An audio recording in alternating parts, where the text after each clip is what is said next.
അതേ same feel Jananayakan എന്ന് പറഞ്ഞ സിനിമയുടെ ട്രെയിലർ കണ്ടപ്പോഴും എനിക്ക് ഫീൽ ചെയ്തു.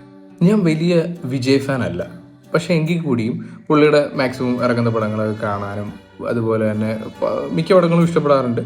എനിക്ക് പുള്ളിയുടെ ഗില്ലി, പോക്കിരി, തുപ്പാക്കി, കത്തി, ലിയോ, മാസ്റ്റർ, തലൈവ എനിക്ക് നല്ല രീതിയിൽ വർക്കായ പടങ്ങളാണ്. അതുപോലെ അറ്റ്ലി പടങ്ങളെല്ലാം മെർസൽ ആയിക്കോട്ടെ, തെരി ആയിക്കോട്ടെ, ബിഗിൽ ആയിക്കോട്ടെ, ഇതൊക്കെ വർക്കായ സിനിമകളാണ്, നല്ല രസമുള്ള സിനിമകളായിരുന്നു. പക്ഷെ എനിക്ക് തോന്നുന്നു റീസെന്റ് ഇറങ്ങിയ പടങ്ങൾ നോക്കുകയാണെങ്കിൽ ലിയോയ്ക്ക് ശേഷം വാരിസ് ആയിക്കോട്ടെ, അല്ലെങ്കിൽ ഗ്രേറ്റസ്റ്റ് ഓഫ് ഓൾ ടൈം ആയിക്കോട്ടെ, ഇതൊന്നും എനിക്ക് നെഗറ്റീവ് റിവ്യൂസ് ആണ് കേട്ടത്. ഈവൻ ട്രെയിലർ കണ്ടപ്പോഴും ആ ഒരു പടം നന്നാവുമെന്ന് തോന്നിയിട്ടില്ല. പക്ഷെ എങ്കിൽ കൂടിയും പോയി കണ്ടിരുന്നു, എന്തോ വർക്കായില്ല.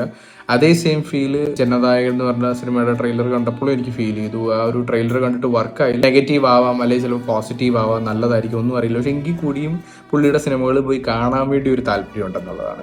ജനനായകൻ ഇതുവരെ ഇറങ്ങിയിട്ടില്ല. ഒരു ഡേറ്റ് പബ്ലിഷ് ചെയ്തിരുന്നു, ബട്ട് സെൻസർ ബോർഡ് ഇഷ്യൂ കാരണം ഇതുവരെ ആ പടം ഇറങ്ങിയിട്ടില്ല. ഇതുവരെ അടുത്തൊരു ഡേറ്റും അനൗൺസ് ചെയ്തിട്ടില്ല. അതുപോലെ ആ പടവും പോയി ഇപ്പം എത്രയും പെട്ടെന്ന് കാണാൻ പറ്റുമെന്ന് വിചാരിക്കുന്നു. എന്നാൽ ലാസ്റ്റ് പടമാണെന്ന് പറയുന്നത്. പക്ഷേ ഇപ്പം മോശം റിവ്യൂസ് വന്നാലും എന്തായാലും ഒന്ന് പോയി ഒന്ന് കാണണമെന്നുണ്ട്.